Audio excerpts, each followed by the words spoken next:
નમસ્કાર મિત્રો, સ્વાગત છે તમારું લક્ષ્યવે 2.0 યુટ્યુબ ચેનલના એક નવા વિડીયોમાં। તો મિત્રો, એસએસસી દ્વારા સ્ટેનોગ્રાફરની નવી ભરતીની જાહેરાત બહાર પાડવામાં આવેલી છે। માત્ર ધોરણ 12 પાસ પર કેન્દ્ર સરકારમાં નોકરીની શાનદાર તક આવી ગઈ છે। તો મિત્રો, આ ભરતીની સંપૂર્ણ માહિતી આપણે આજના વિડીયોમાં જોવાના છીએ। તો વિડીયોના અંત સુધી જોડાયેલા રહેજો, જેથી કરીને તમને આ ભરતીની સંપૂર્ણ માહિતી મળી રહે। આગળ મિત્રો, આ સ્ટેનોગ્રાફર ભરતીનું સંપૂર્ણ નોટિફિકેશન બહાર પાડી દેવામાં આવેલું છે। આ નોટિફિકેશન તમને આપણી ટેલિગ્રામ ચેનલમાં જોવા મળશે। ટેલિગ્રામ ચેનલની લિંક વિડીયોની નીચે કમેન્ટ બોક્સમાં આપેલી છે, ત્યાંથી તમે આપણી ટેલિગ્રામ ચેનલમાં જોઈન થઈ શકો છો। અત્યારે આપણે આ ભરતીને સ્લાઇડ દ્વારા વિગતવાર સમજીએ। આજના વિડીયોમાં મિત્રો આપણે શું જોવાના છીએ તેની વાત કરીએ તો અગત્યની તારીખો, લાયકાત અને ઉંમર, પસંદગી પ્રક્રિયા કેવી રીતે થશે અને ઓનલાઈન અરજી કેવી રીતે કરવી તેની સંપૂર્ણ માહિતી આજના વિડીયોમાં જોવાના છીએ। તો મિત્રો, તમે આપણી યુટ્યુબ ચેનલ પર નવા હોય તો ચેનલને અત્યારે જ સબસ્ક્રાઈબ કરી દેજો, જેથી કરીને તમને આવી જ અવનવી ભરતીની માહિતી મળતી રહે। હવે મિત્રો, ફોર્મ ભરવાની તારીખોની વાત કરીએ તો 24 એપ્રિલથી ફોર્મ ભરવાની શરૂઆત થઈ ગઈ છે। ફોર્મ ભરવાની છેલ્લી તારીખ 15 મે 2026 રાખવામાં આવેલી છે અને મિત્રો, ફોર્મ ભરવામાં કોઈ ભૂલચૂક થાય તો 20 અને 21 મેએ તમે આમાં સુધારા વધારા કરી શકો છો અને તમારી સીબીટી પરીક્ષાનો સમયગાળો જુલાઈ અથવા ઓગસ્ટમાં રાખવામાં આવનાર છે। હવે મિત્રો, જાણીશું આમાં કોણ ફોર્મ ભરી શકે। તો તમે માત્ર ધોરણ 12 પાસ હોય તો તમે આમાં અરજી કરી શકો છો। ગ્રેડ સી માટે ઉંમર 18થી 30 વર્ષ રાખેલી છે અને ગ્રેડ ડીની પોસ્ટ માટે ઉંમર 18થી 27 રાખવામાં આવેલી છે। ઉંમરમાં છૂટછાટની વાત કરીએ તો SC/ST માટે 5 વર્ષની અને OBC માટે 3 વર્ષની છૂટ મળવાપાત્ર છે।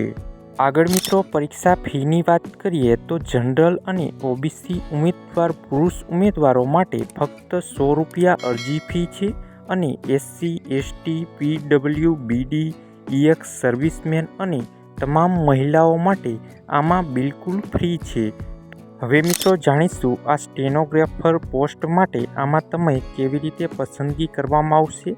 તો સૌપ્રથમ તમારી સીબીટી પરીક્ષા લેવામાં આવશે, પછી તમારી સ્ટેનોગ્રાફર માટે તમારી સ્કિલ ટેસ્ટ લેવામાં આવશે અને અંતે તમારા ડોક્યુમેન્ટની ચકાસણી કરી તમારી પસંદગી કરવામાં આવશે।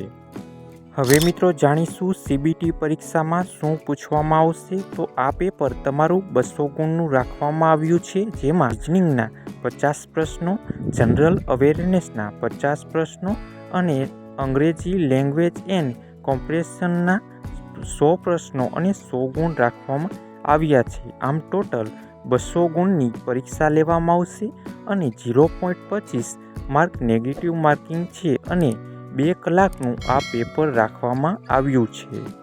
આગળ મિત્રો, સ્કિલ ટેસ્ટની વાત કરીએ તો ફેઝ 1માં 10 મિનિટ ડિક્ટેશન અને ફેઝ 2માં કમ્પ્યુટર પર ટાઈપિંગ રાખવામાં આવ્યું છે, જેમાં ગ્રેડ સી માટે તમારી સ્પીડ 100 WPM અને ગ્રેડ ડી માટે તમારી સ્પીડ 80 WPM હોવી જોઈએ। હવે મિત્રો, જાણીશું આ સ્ટેનોગ્રાફરની ભરતીમાં તમે ઓનલાઈન અરજી કેવી રીતે કરી શકશો।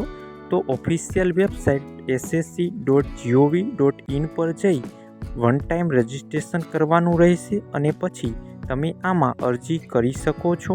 સંપૂર્ણ માહિતી ભરી ફોર્મની પ્રિન્ટ અવશ્ય કાઢી લેવાની રહેશે। તો મિત્રો, આ હતી ભરતીની સંપૂર્ણ માહિતી। આવી જ સરકારી અને પ્રાઇવેટ ભરતીની અવનવી માહિતી જાણવા માટે આપણી યુટ્યુબ ચેનલને સબસ્ક્રાઈબ કરી લેજો અને મિત્રો, ઝડપી અપડેટ્સ મટીરિયલ માટે આપણી તમે ટેલિગ્રામ ચેનલમાં જોઈન થઈ શકો છો। ટેલિગ્રામ ચેનલની લિંક વિડીયોની નીચે કમેન્ટ બોક્સમાં આપેલી છે। તો મિત્રો, આ વિડીયો તમને પસંદ આવ્યો હોય તો વિડીયોને લાઇક કરજો અને નીચે આપેલા હાઇપના બટનને ક્લિક કરી વિડીયોને સ્કોર આપી દેજો, જેથી કરીને અમે તમારી માટે આવી જ ઉપયોગી માહિતી લાવી શકીએ। તો મિત્રો, મળીએ એક નવા વિડીયો સાથે। ત્યાં સુધી જય હિન્દ, જય ભારત।